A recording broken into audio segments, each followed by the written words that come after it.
Parmi les rendez-vous très importants proposés par Imo Week, il y a chaque année les trophées Logement et Territoire. L'édition 2020, prévue le 12 novembre dernier, a dû être reportée pour cause de deuxième confinement. Elle se tiendra de façon virtuelle ce mardi 30 mars via le site imoweek.fr. Ces trophées Logement et Territoire sont au nombre de 7, à partir de 7 catégories proposant chacune 4 nominations. Un prix supplémentaire, qui est le trophée du jury, sera également attribué. Pour sélectionner les lauréats des trophées Logement et Territoire 2020, un jury a été constitué avec à sa tête 2 coprésidents, Philippe Pelletier, président du plan bâtiment durable depuis sa création en 2009, et André Hichet, président du conseil de surveillance de CDC Habitat. Les grands entretiens, un podcast Imo Week. Ce n'est pas un rôle facile que celui de jurer au trophée Logement et Territoire. Pourquoi nos 2 coprésidents ont-ils accepté la mission qui leur a été proposée ? André Hichet y répond le premier. Fondamentalement, bien sûr, j'étais intéressé pour découvrir un certain nombre de profils, parce qu'on connaît les gens sans approfondir forcément ni leur parcours, ni leur savoir-faire, ni leurs compétences, etc. Donc, pour moi, il y avait une dimension découverte, mais l'essentiel peut-être est encore ailleurs, c'était d'essayer de percevoir et de comprendre les motivations des votants, de ceux qui vont choisir parmi les nominés, ceux qui vont sortir en quelque sorte de ce sondage, en quelque sorte. Bon. Et il me semble que là c'est extrêmement important parce que ça permet de mieux comprendre notre époque en voyant ce que sont les critères de différenciation et les préférences finalement de tout le public qui va s'exprimer à travers ce vote. Ça veut dire qu'il faut quand même avoir aussi une vraie connaissance de tout ce qui se fait autour des territoires. Il faut se documenter. Comment les candidats de chacune de ces catégories, je rappelle qu'il y a 4 candidats par catégorie et 7 catégories au total, comment ces candidats ont-ils été sélectionnés par le jury que vous avez coprésidé ? Alors, il me semble qu'il y a finalement 2 préoccupations majeures qui se sont fait jour. La première, c'est effectivement l'analyse des profils individuels. Mais les profils individuels révélés à travers leur notoriété. Beaucoup. À travers aussi leur acquis, c'est-à-dire l'expérience accumulée, le parcours précédent, etc. En fait, les preuves au fond de qualité qui ont été apportées par chacun d'entre eux dans divers registres. Voilà. Donc, je dirais, le premier choix, c'était effectivement de sélectionner des profils professionnels, mais aussi humains. La deuxième préoccupation des membres du jury, ça a été aussi, et ça a permis au fond de sélectionner parmi de multiples candidats qui avaient des talents et des mérites à faire valoir, qui parfois étaient assez proches, même souvent, mais le jury a manifesté un souci de diversité, de telle manière qu'on puisse bien sûr essayer d'opérer un certain équilibre entre les hommes, les femmes, etc., mais aussi un certain équilibre à travers les activités. Par exemple, désormais, quand on aborde la vaste question de l'habitat, bien sûr, les promoteurs, bien sûr, les gestionnaires sont au cœur de ce dispositif, mais pas uniquement. L'activité de financement devient un élément extrêmement important, évidemment, de la production d'habitat. De la même manière, les acteurs du social pèsent considérablement aujourd'hui dans cette dimension, notamment les gestionnaires du trait social, et ça conduit effectivement à moduler en quelque sorte la manière dont les nominés étaient présélectionnés, en quelque sorte.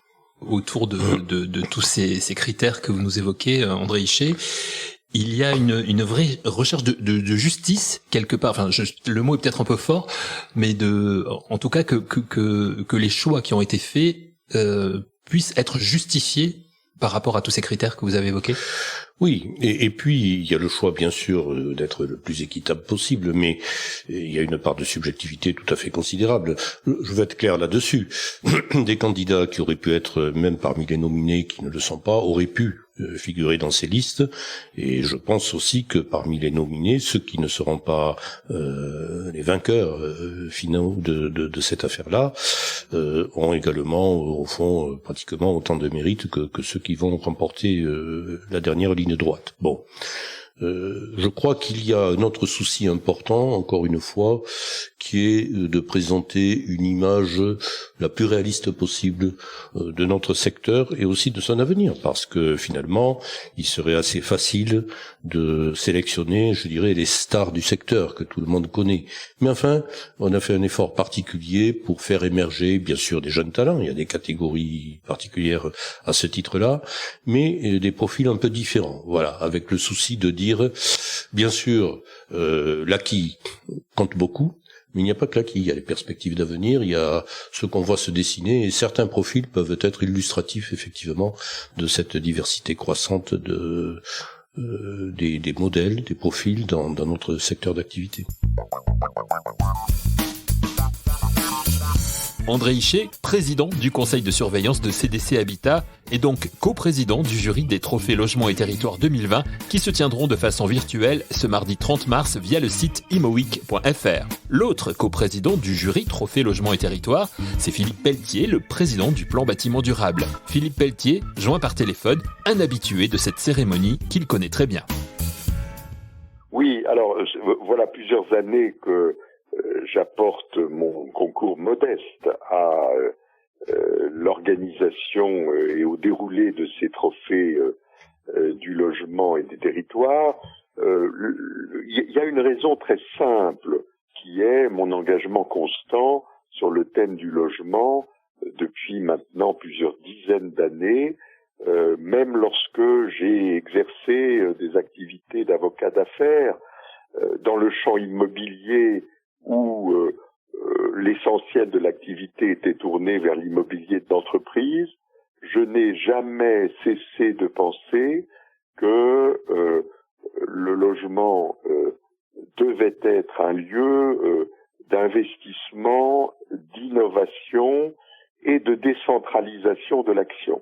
Et donc, lorsque ImoWeek a inventé ces trophées qui jouxte à la fois la mise en lumière d'innovations intéressantes ou de personnalités remarquables dans le champ du logement et l'importance qu'il faut accorder au territoire parce que c'est là que les choses se passent et c'est là que les ensembliers de l'action pour le logement se révèlent en la personne d'élus locaux. Je me suis dit que c'était exactement ce que je cherchais à promouvoir et qu'il fallait donc que je m'engage aux côtés d'ImoWeek.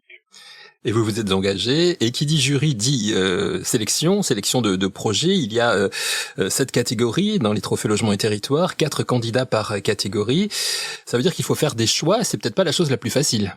Oui, alors ça c'est le propre de tous les jurys, qui est de choisir soit en écartant, soit en privilégiant, mais il faut de toute façon choisir un certain nombre. Heureusement, dans le processus de ces trophées, le choix final appartient au grand nombre, c'est-à-dire à l'ensemble des lecteurs, et non pas au jury qui se contente de proposer 4 noms, ou 4 projets, ou 4 opérations, mais il est difficile de circonscrire à 4 dans chacune des catégories les choix que nous faisons.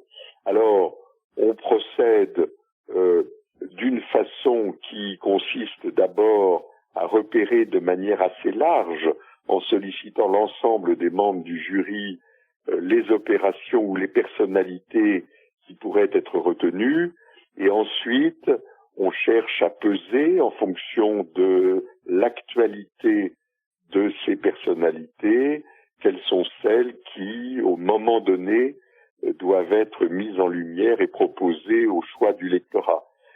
C'est toujours une opération compliquée parce que on laisse de côté des gens de qualité ou des opérations qui auraient mérité d'être davantage montrées, mais enfin, c'est la loi du genre et il faut donc s'y prêter. Voilà, il y a toujours de toute façon un peu de subjectivité aussi qui intervient.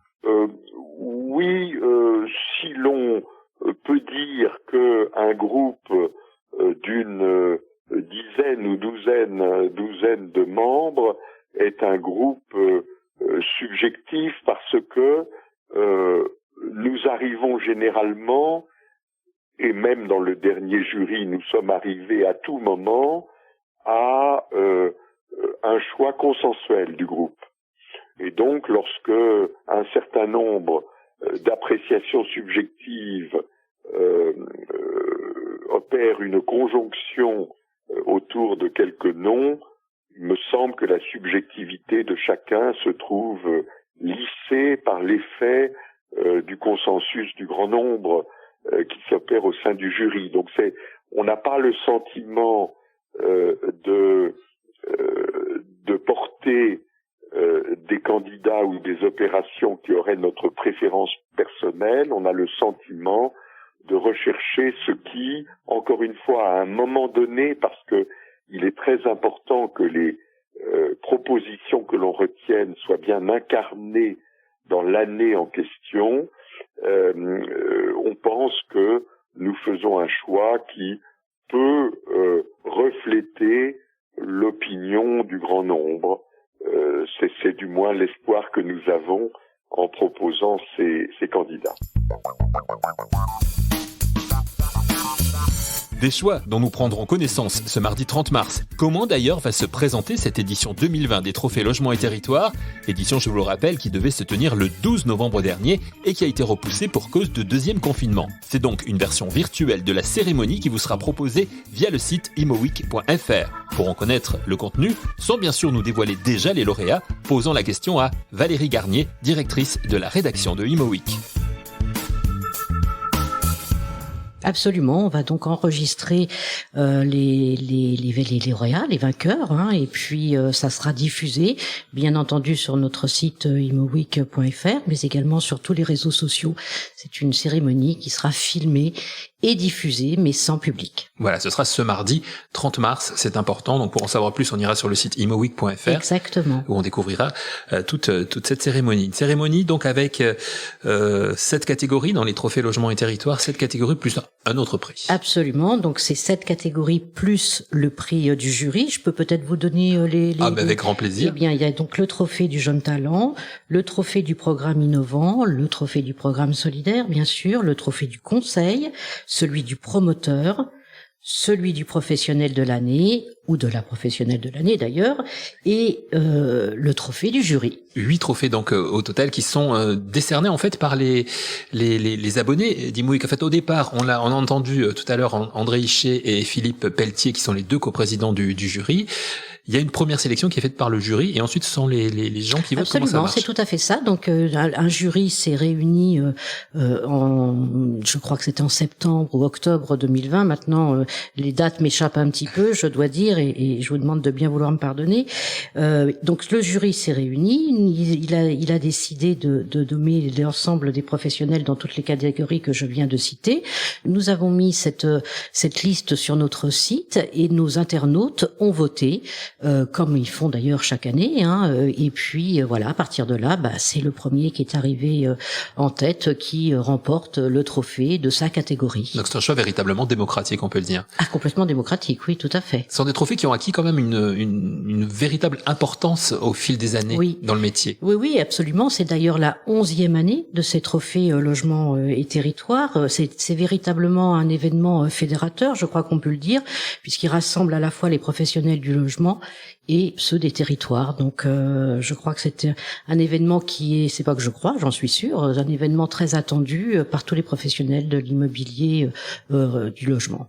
Que vous avez réuni donc pour enregistrer cette cérémonie 2020 qui va se tenir et que l'on pourra vivre, je le rappelle, donc de façon virtuelle le mardi 30 mars, ce mardi 30 mars.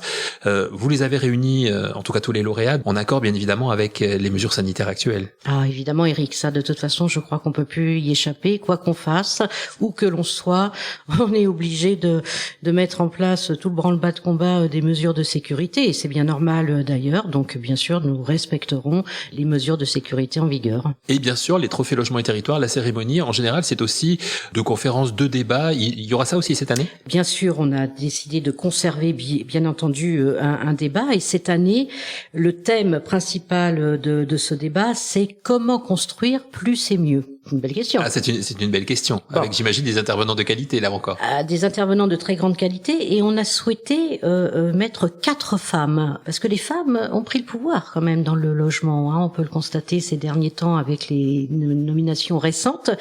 C'est la raison pour laquelle nous avons donc Emmanuelle Cos, ancienne ministre du Logement et présidente également de l'Union sociale pour l'habitat, Nadia Bouillet, qui est directrice générale d'Action Logement, Karine Julien, qui est présidente du directoire de Logirep et présidente du comité exécutif du groupe Polylogis, Christelle Villotte, directrice résidentielle France chez Cushman & Wakefield, trophée l'année dernière, enfin en 2019, dans sa catégorie conseil, et Caroline Delgado Rodez, qui est directrice générale de REI Habitat, avec un grand témoin qui est André Hichet, et qui est président, comme vous le savez, du conseil de surveillance de CDC Habitat. Et voilà, qui a été l'un des 2 coprésidents Absolument, du jury 2020. Pour terminer, Valérie Garnier, un mot peut-être sur l'édition 2021 des Trophées Logement et Territoire. Elle est prévue, bien évidemment. Bien sûr qu'elle est prévue. Nous appelons de nos vœux pour qu'elle se tienne en présentiel. On touche du bois, on croise les doigts. Je ne sais pas ce qu'il faut faire encore en plus, mais en tous les cas, on a très bon espoir que ces trophées 2021 se tiennent au mois de novembre et de revoir et réunir tous ces professionnels du logement. Je crois que tout le monde en a besoin et ça sera important pour tous ces professionnels de se retrouver ensemble lors de cet événement qui est encore une fois très attendu par eux, bien sûr. Les Trophées Logement et Territoire 2020, pour la première fois en version virtuelle, c'est ce mardi 30 mars via le site imoweek.fr pour connaître les noms des 7 lauréats de l'année ainsi que le nom du bénéficiaire du trophée du jury. Merci d'avoir suivi cette émission. Nous nous retrouvons rapidement pour le 26e épisode de Les grands entretiens, un podcast Imo Week.